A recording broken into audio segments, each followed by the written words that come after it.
Sometimes we take things around us for granted. We often need to remember that there are people behind the scenes diligently working, making a difference. Luckily, sometimes those individuals receive the recognition they deserve. Dr. Denise Koh was the recipient of the FWN's 2023 Most Influential Filipina Woman in the World Award. She and other doctors also collaborated on a new book examining AI in the healthcare system. Let's get into it. There was actually a study, and I'll have to look into it a little bit more, about just having your phone within arm's reach can reduce your attention span. Just having it around I'm not surprised. you. It's true though. You know what? I'm always aware of my phone. I'm like, where's my phone? Where's my phone? I distract. So people are saying that, even if you just put it in a drawer somewhere, like if you're working, just put it in a drawer. It's as long as you can't see I'm it. bad. I have it like sometimes I fall asleep and it's by my head, and you're not supposed to do that. I do it all the time. It's like, I'm just going to listen to something while I fall asleep. Well, I listen to my hypno, which is a good thing, but I guess I can put the actual phone over there and then figure it out. Life has changed so much, sort of things. Like I know. we fall asleep with our phones. We wake up with our phones. I would be interested in seeing how long-time consequences of screens and cell phones and everything like that. Eyesight has gone down a lot. People's eyesights are deteriorating way quicker than it used to. And I mean, it's likely screens that we're looking at all day that's causing that sort of thing. Yeah, definitely. I mean, there have been already some studies that are showing the screen time. So any kind of screen is basically associated with decreased attention. I'm pretty sure it's also, I think there's a higher likelihood of depression. And so there's also like psychological effects as well. So I think that's part of the reason why there's so much push to like decrease the screen time for kids. But, I think it's one thing to do that for kids and then all of a sudden you're an adult and you're fine. But it's like, no, there's things there too, right? It's just so interesting. Life for humans has changed so much. I know. Back in those days, running on the savannah, hunting the zebra. And now here we are, cell phones. I know. We have billionaires trying to make commercial flights just off of the edge of the atmosphere sort of thing. Oh, yeah. Yeah. I know. It is really, just when you look back at this, and I think we talked about it in our last discussion that we had, but just how it's almost surreal that it's changed so much. I think there's been a lot of really great things, but there's also been a lot of really disturbing things that are going on. Obviously there's a lot of really terrible things. So kind of makes me wonder about. Well, life is hard. And from my perspective, that's why we need to make more efforts to connect with people, to learn who they are, invite someone over, make a friend. If you're in an apartment building, go see your neighbors or something like that. Like, get to know someone. Well, anyways, thank you for tuning in to another episode of You Talk. Today, our guest is Dr. Denise Koh. You might recognize her from some of our projects such as Doc Talk Manitoba and Together We Can. Thank you so much for joining me again. Thanks so much for having me. It's a really big time for you right now. An award winner, and you've got a book on the way. But how about we just chat a little bit about how you've been doing? I've been doing really well. From, I think the last time that we talked, we were going, it was basically after or near the end of the pandemic. So we talked a lot about how stressful that was and how much work that was. I've been doing really well. I've been focusing on, getting back to like the regular work, in my government jobs. But then I've also been doing a few other things on the side. So book writing is one of the things I decided for myself. This is what I want to do. I want to be an author. So I went out and got it. And you did it. Yes. How do you even get into the process of writing a book? So for a lot of people, it might be something of like, oh yeah, I'd love to like get my ideas onto page. But how even start to approach that? Because it's not just putting things out, you really got to structure it.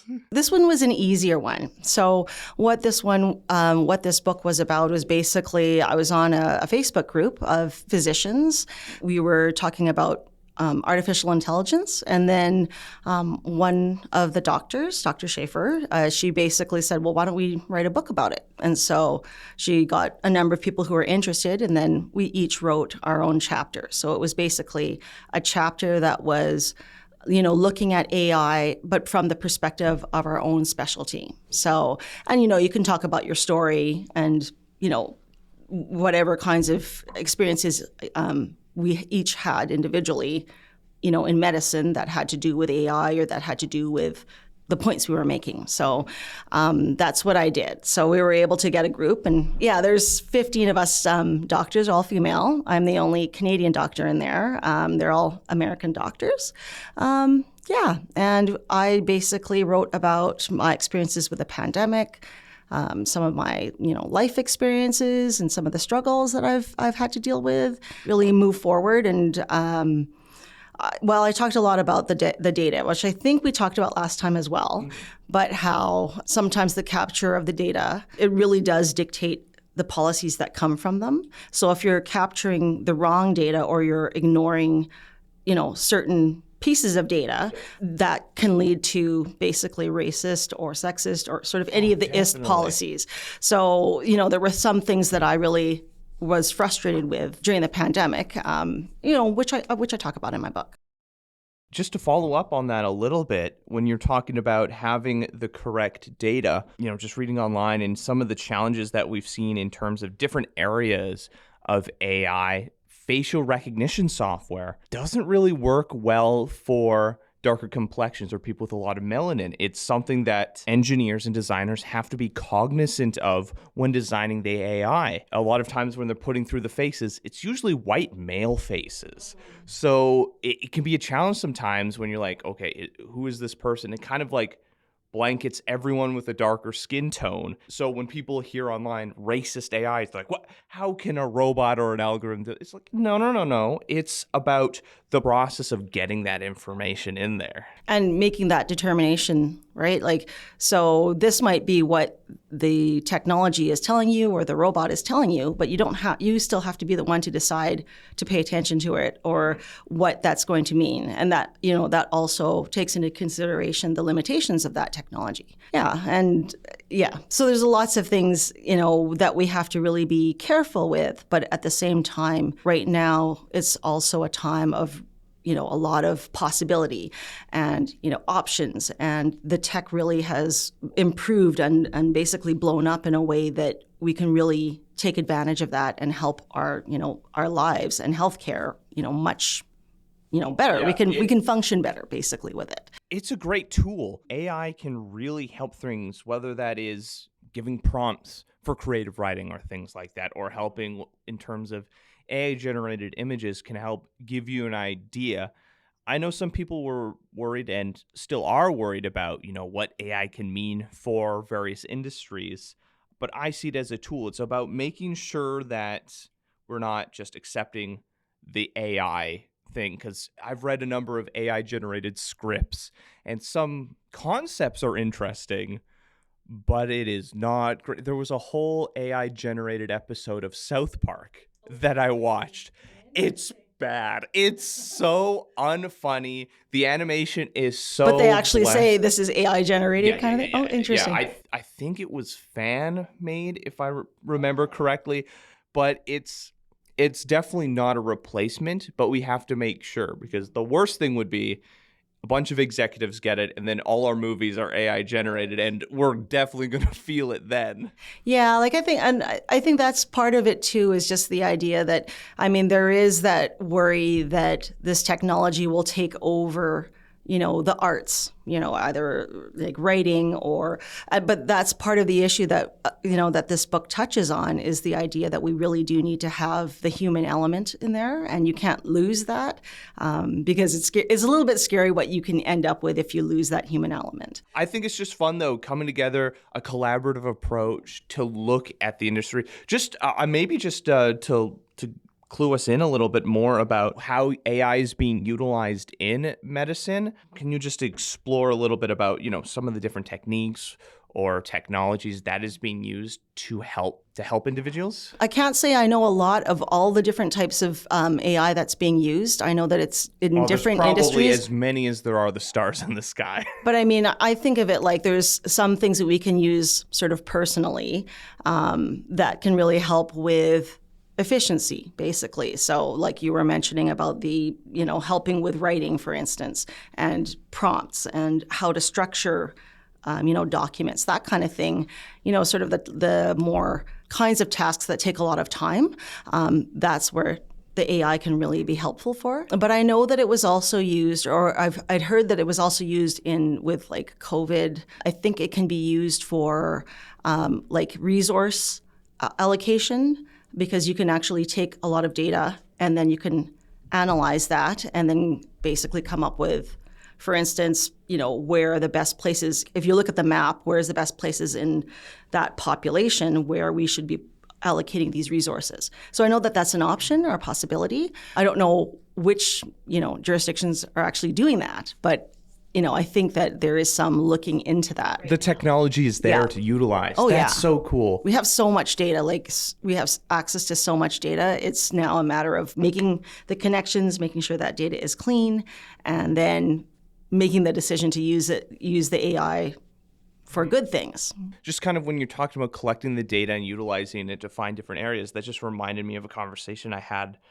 a while back about the potential that we opened with testing wastewater and everything like that in terms of COVID, and just being able to check for things in a more ethical manner of seeing like, okay, what's actually going on in a community? What sort of health and things are happening in there? And I think it's just so fascinating, this potentially untapped potential of study there. For me, I realize so much the potential with AI right now that I pretty much look at everything I do now in terms of I should probably record this or get this recorded in a manner that like capture the data from this in a manner that we'd be able to actually use this consistently going forward. You have to start somewhere and you have to collect something like in a consistent manner, and everybody kind of agree that that's the way you're going to measure the scientific it, kind method. of thing, right? Yeah, so it's like things like that. In government, I think it's been difficult because a lot of the things we just do, and we don't necessarily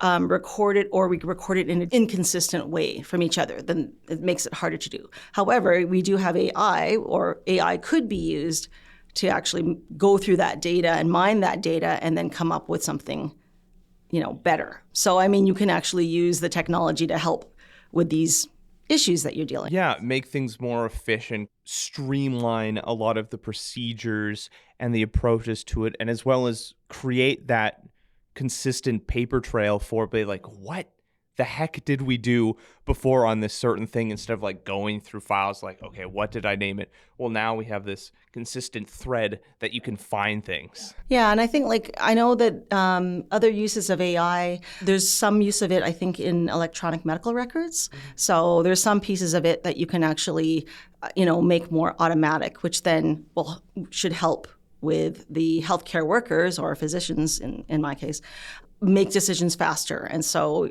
again, it's about efficiency. I know that there's some AI that's related to basically being able to detect certain, in text, for instance, like histories of patient histories, and being able to sort of detect for, potential clues as to whether that person might be suicidal, or there might be some red flags that are within whatever the text is basically saying. So, I mean, there's different ways that you can use it. I think there's also been some things related to surgery. I haven't reviewed all of the chapters yet, so I'm still going through some of that. But there's lots of different things that are amazing. Well, of course, all of this sounds absolutely amazing, and I'm excited to read through it myself. So let's see if I can get this correct. It is the Artificial Intelligence in Medicine, a compilation of stories from doctors from across multiple disciplines on breakthroughs, challenges, and potentials in the healthcare system. And that came out October 17th. it's not just a book coming out. That's exciting news. You were recognized for an award. But let's go through some of the previous ones first. The Canadian Occupational Safety's Top Women in Safety 2022 award winner, Canada's Most Powerful Women Top 100 award winner, the Canadian Tire Community Impact category, and now the Global FWN's 2023 Most Influential Filipina Woman in World award winner, innovator, and thought leader. So that's incredibly exciting. Why don't you just walk me a little through, well, first of all, your reaction to receiving this award and just a little bit about the award and the category. Yeah, no, I was just flabbergasted, really. And it was a funny way that I got nominated. So it was somebody who was like a social media contact. So never met this person. And basically, yeah, it came in my DMs. And I was like, I'd like to, nominate you for this kind of thing. And I was like, what? Like, it was a little bit like, I know. So, yeah, I mean, that was just, amazing. Of course, I was like, yeah, I'm down. I'm down with that what you're putting down. I want to go for that. I was really flabbergasted about it and just, amazed. And yeah, no, I mean, it feels amazing. It feels great to be, recognized in that way. So it's innovator and thought leader. So why don't you tell me a little bit more about this category and all it implies, sort of thing. I mean, obviously, through our conversations, we know how dedicated and invested you are in your work, but it'd be interested to just see, what is the criterion things that they're looking at for this award? Yeah, well, basically, the Innovator Award, it recognizes Filipino women who've broken new ground in the global workplace and delivered unique applications of emerging technology. I'm basically reading this description because there's a little mouthful here. It says, women who have influenced how people think in business, education, sports, literature, journalism, the arts, and pop culture, improving the lives of others by developing a product or service in the fields of finance, science, engineering, fashion, publishing, cuisine, architecture, film, and entertainment. So this award category is also for someone who has launched a new enterprise, a learning function, or completely overhauled an existing way of doing things, resulting in a new development or community initiative. So it's a mouthful, but it's amazing. Well, it's exciting to be recognized, and I just think it's always great to not only celebrate women in business, the workforce, and all the STEM fields, but particularly women of color. When we're looking at the sciences in general, for how long has the achievements of women been kind of either glanced over or stolen right from them? I love paleontology. Mary Anning is one of those women, discovered the ichthyosaur fossil out in the UK, and a lot of her accomplishments and what she brought to paleontology for so long was just kind of glanced over. I think that's it's definitely something that I've experienced in my career, feeling a little bit under-recognized and maybe a little bit undervalued. The award in and of itself is just great because it feels like validation. It's like, yeah, I really worked really, really hard for that thing or whatever those things were. So that piece of it is really important to me. And then I think the other part of it too is with this particular award is that it's Filipino women. And I've been reflecting on this quite a bit. I'm Canadian born. My parents came from the Philippines, and I find that my Filipino-ness or the fact that I'm Filipina, that has been not a very prominent part of my life. Even though it's a huge thing about me that kind of describes or, it explains who I am, basically. Growing up in a Filipino household is different. Yeah, so I mean, in that way, but I find, in the workplace and maybe in medicine for a number of years, I haven't really been promoting that side of myself. It's really nice because that's something that I've really been stepping into is the fact that, I'm a Filipina. That's specific. And, celebrating those things and also making waves in diversity. From so many different studies, all we find time and time again, and one of the studies explored the U.S. military, that diversity, not only in diversity of thought, but in diversity of people. Whatever your background, having more diversity and celebrating that diversity and working together is only beneficial. I very much agree with that. Representation really, really does matter. And yeah, a lot of the work that I'm doing, particularly with worker groups and looking at vulnerable worker groups, a lot of that comes out in the research. So yeah, basically racialized worker groups tend to be, either having, like, it depends on what kinds of things you're measuring, but essentially there are issues related to worsening health outcomes, experiencing more difficulty with returning to work if they've suffered from an injury at work. I know that has been studied. There's more research coming out there and more studies coming out there that are looking into that more, like the race piece of things. But it's not even just race; it's also, women in the workplace. People who are, from different. People who aren't white men. Yeah, basically, if you're not white and you're not a man, yeah, there's probably some things that you got to make sure you look at and be visible in your work, so that.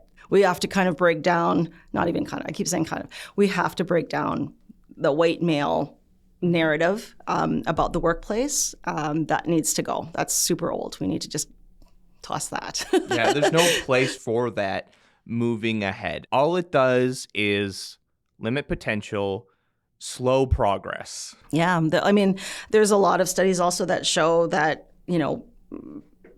workers who are not that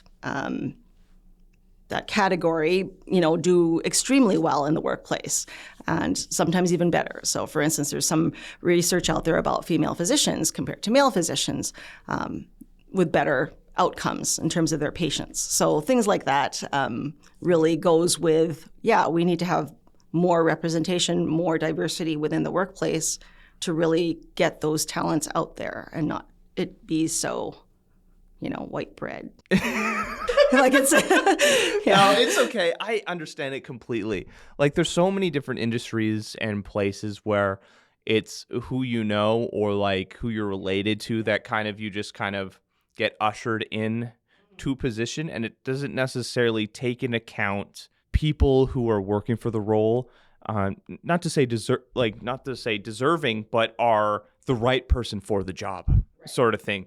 They are dedicated, they have the experience, they have the knowledge to really benefit that organization or that industry. Well, and it's not even just the workplace, but even like boards and organizations, right, where they're making decisions. If everybody around the table looks exactly the same and is sort of the same demographic, usually the decisions that come out of it, one way. Yep.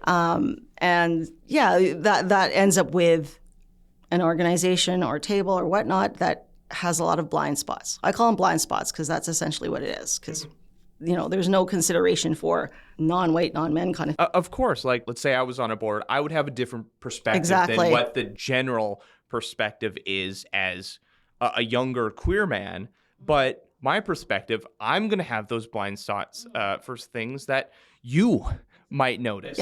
Yep. And so it's really important to have that and to have that dialogue. And, I think that also helps with just the understanding and, being able to, it helps to break down racism as well and other of the isms. So, all the isms, All the isms, yeah. Well, I just want to say again, congratulations on the award. You deserve it. And just kind of to wrap things up, you're mentioning that you're wanting to kind of get more involved in writing, becoming an author. What are some other potential ideas that you may have to explore in the future? Well, I want to go more into the pandemic and really the learnings from it. I don't think we've done a really good job with it. I think we talked about this a little bit last time when it's almost like we're just so over the pandemic kind of thing. We don't really want to think about it too much.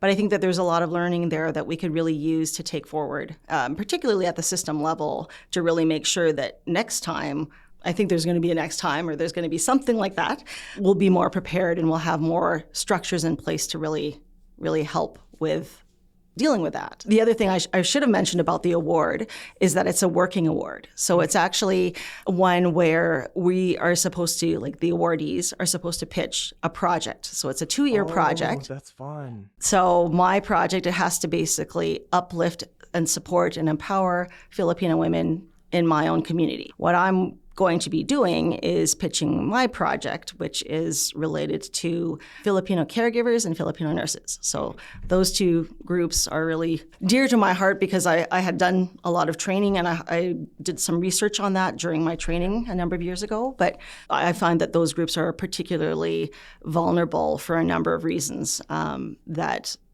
make it, hard for them in terms of their health, but also there's negative effects on their families as well as to the Philippines because it's a very gendered recruitment that has been going on for a long time. And so, it's crazy. Like when I went down to do my Master Public in the Philippines, you see that everywhere. It's like signs, big signs everywhere of like, yeah, learn to become a nurse and go, abroad. And so it's foreign to me, or it's strange to me to think about the idea of where you live, and there's this huge push to have me go elsewhere in my own home, right? And what does that mean, or what does that mean to the mentality there? And what sort of impact does that have as a whole? Right. And so, I really think that, that's another issue that I'd like to do something about, is just how the reason Filipino workers, particularly the nurses, caregivers, et cetera, are so valuable. Well, they're valuable because they're, excellent workers, but also because there is that divide. And if you look at sort of the socio and economic, the rich countries are taking from the poor countries, right? And they're taking valuable resources. Colonialism still in play. Yeah, and I just think we could, I'm not saying don't come to Canada because Canada's awesome, but I think we can structure it better so that we give more back and also ensure that their experience is a lot more like the minimum health and safety, standards are met. So, there's lots of things there. But my particular project is more related to empowering them and using the hypnotherapy that I do, in my burnout program. I'm planning on revising or tailoring the burnout boot camp that I already created to have some trauma-informed pieces to it, some healing pieces to it, anti-racism, a little bit more about understanding workplace rights, things like that. So there's a number of things that I'm working on with this. It's very ambitious. Doesn't mean I'm not going to go for it. I'm really excited to see how that sort of pans out. You mentioned it was 2-year work program sort of thing. Okay. Wow. That's really exciting. Well, anyways, Dr. Denise Koh, thank you so much for coming on, talking about your book, talking about the award, as well as talking about what's going on in our communities and just in our workplaces. These conversations are incredibly important. Thank you so much for having me. And it's an honor. Have any stories you'd like us to share or communities we should highlight? Leave a comment on our social media or reach out to us on our website. I'm Ryan Funk. This was You Talk. And have yourself a good one.